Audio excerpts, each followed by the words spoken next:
In the ancient village of Kasase, where the land was rich and the people lived in harmony with nature, life followed the rhythm of the seasons. The villagers relied on the blessings of the earth and sky, offering prayers to the spirits that governed the elements. Among these spirits was the sun, known to the villagers as Afi, a powerful and temperamental deity who ruled the skies and controlled the rains. This tale is about how the village faced the Wrath of Afi and learned valuable lessons about honesty, kindness, and perseverance. It is a story filled with humor, drama, and suspense, explaining why the sun shines brightly and sometimes hides behind dark clouds. In Kasase, there lived a humble farmer named Kwame. Kwame was a man of simple means, known throughout the village for his honesty and kind heart. He worked tirelessly on his small farm, growing yams, maize, and vegetables to feed his family. Despite his modest income, Kwame was always willing to share what little he had with those in need. Kwame's neighbor, Kofi, was quite the opposite. Kofi was a wealthy trader who had amassed his fortune through cunning and deceit. He was known for his sharp tongue and quick wit, often using these to outsmart others in the village. While Kwame toiled under the hot sun, Kofi lounged in the shade of his grand house, enjoying the fruits of his ill-gotten gains. One year the rains failed to come. The crops withered, the rivers dried up, and the once fertile land turned to dust. The villagers grew desperate, their prayers to the spirits unanswered. They knew that Afi, the sun, was angry, but they did not know why. The village elders, worried about the looming famine, called a meeting to discuss what could be done. Kwame, being respected for his wisdom and kindness, was asked to attend. Kofi, always eager to maintain his influence, also decided to join the meeting. The elders spoke of the need to appease Afi, but none knew how. The village's survival depended on the rain, and without it, they would all perish. Kwame, though not a man of many words, finally spoke up. "We must find a way to calm Afi's anger," Kwame said. "But we cannot do it alone. We need to come together as a community, share what we have, and work together to make things right." Kofi smirked at Kwame's suggestion. "That's easy for you to say, Kwame. You have nothing to lose. But those of us who have worked hard for our wealth should not have to suffer because of the mistakes of others." The elders, torn between Kwame's humility and Kofi's arrogance, debated long into the night. Finally, it was decided that Kwame would lead a group of villagers to find a way to appease Afi. Kofi, despite his reluctance, was chosen to join the group as well, hoping that his wealth and influence might sway the sun's temper. The next morning, Kwame, Kofi, and a small group of villagers set out on their journey. Their first destination was the sacred grove, where the village's most revered priestess, Nana Abena, resided. Nana Abena was known for her wisdom and her connection to the spirits. If anyone could communicate with Afi, it was her. As they walked, Kofi complained endlessly about the heat and the distance, while Kwame encouraged the others to stay hopeful. Despite Kofi's grumbling, the group pressed on, knowing that the fate of the village rested on their shoulders. When they reached the sacred grove, they were greeted by Nana Abena, a tall, graceful woman with eyes that seemed to see into one's soul. She listened intently as Kwame explained their plight, nodding slowly as he spoke. "The spirits have indeed heard your cries," Nana Abena said. "But Afi is angry because the people of Kasase have forgotten the old ways. They have become greedy and careless, taking from the earth without giving back. To appease Afi, you must prove that you are worthy of his mercy." Kofi scoffed. "And how do we do that, wise one? Surely we cannot control the sun." Nana Abena's gaze hardened. "You cannot control the sun, but you can control your actions. Afi desires a gift, something that shows your commitment to change. There is a rare flower, the Adam Blow, that grows on the highest peak of Mount Kasa. It only blooms under the light of a full moon, and its beauty is said to calm even the fiercest of spirits. You must bring this flower to Afi's temple and offer it to him, but beware, the journey is perilous, and only those with pure hearts will succeed." Kwame nodded, understanding the gravity of the task.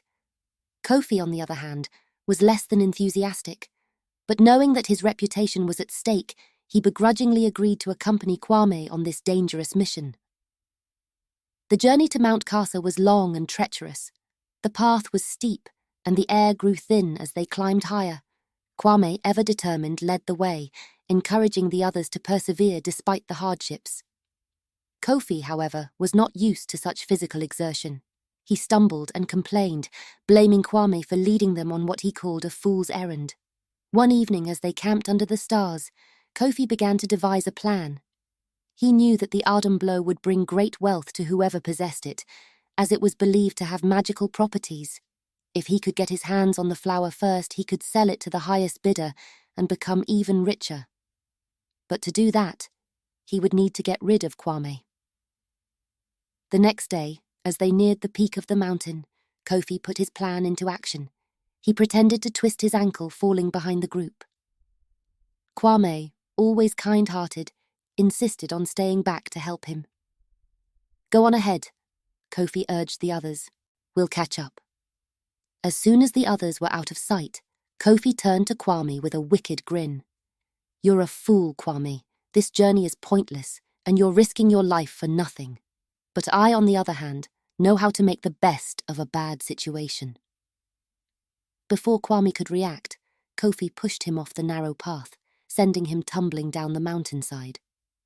Kwame fell for what seemed like an eternity before he landed, bruised and battered, at the bottom of a ravine.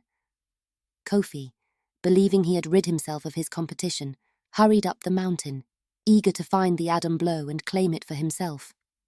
Kwame, injured but alive, lay at the bottom of the ravine, his body aching from the fall. As he struggled to his feet, he realized that he was not alone. A small group of villagers who had been following a different path had also fallen into the ravine. They were weak and frightened, their supplies lost in the fall.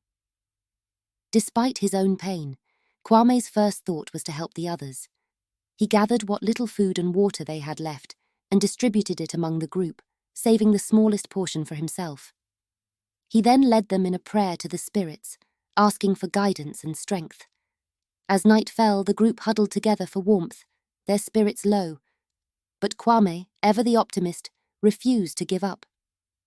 "We cannot stay here," he told them. "We must climb out of this ravine and continue our journey. Afi is watching us, and we must prove that we are worthy of his mercy." With Kwame's encouragement, the villagers found the strength to begin the climb. It was a slow and painful process, but Kwame's perseverance inspired them to keep going. As they climbed, they sang songs of hope and faith, their voices echoing through the mountains. Meanwhile, Kofi reached the peak of Mount Kasa, his heart pounding with anticipation. There, bathed in the light of the full moon, was the Ardum blow, its petals glowing with an ethereal beauty. Kofi reached out to pluck the flower, but as his fingers touched its delicate stem, the ground beneath him began to tremble. A deep voice rumbled through the air, shaking the very earth beneath Kofi's feet. "Who dares to take what is not theirs?" the voice boomed. Kofi, terrified, looked around but saw no one. I am Kofi, a respected man of Kasase. I have come to offer this flower to Afi, to bring rain to my village." The voice laughed, a sound like thunder. "You lie, Kofi. Your heart is full of greed and deceit. You seek the flower for your own gain, not for the good of your people." As the voice spoke, the earth continued to shake, and Kofi fell to his knees, begging for mercy. "Please, spare me. I will do anything." But the voice was unforgiving. "You have betrayed your own people, and for that you shall be punished." Suddenly the ground beneath Kofi gave way, and he was swallowed by the earth, disappearing into the depths of the mountain. The Ardum blow, untouched, remained where it had bloomed, waiting for someone worthy to claim it. As dawn broke, Kwame and the other villagers finally emerged from the ravine, exhausted but relieved. They continued their journey, and after many hours of climbing, they reached the peak of Mount Kasa. There, in the soft light of the rising sun, they saw the Ardum blow still blooming, its petals as beautiful as ever. Kwame approached the flower with reverence, his heart filled with gratitude. He gently plucked the Adumblo and offered a prayer of thanks to the spirits, promising to use the flower to bring peace and prosperity to his village. With the Adumblo in hand, Kwame and the villagers made their way back to Kasase. The journey down the mountain was much easier, as if the spirits were guiding their steps. When they finally arrived in the village, the elders and villagers greeted them with cheers and tears of joy.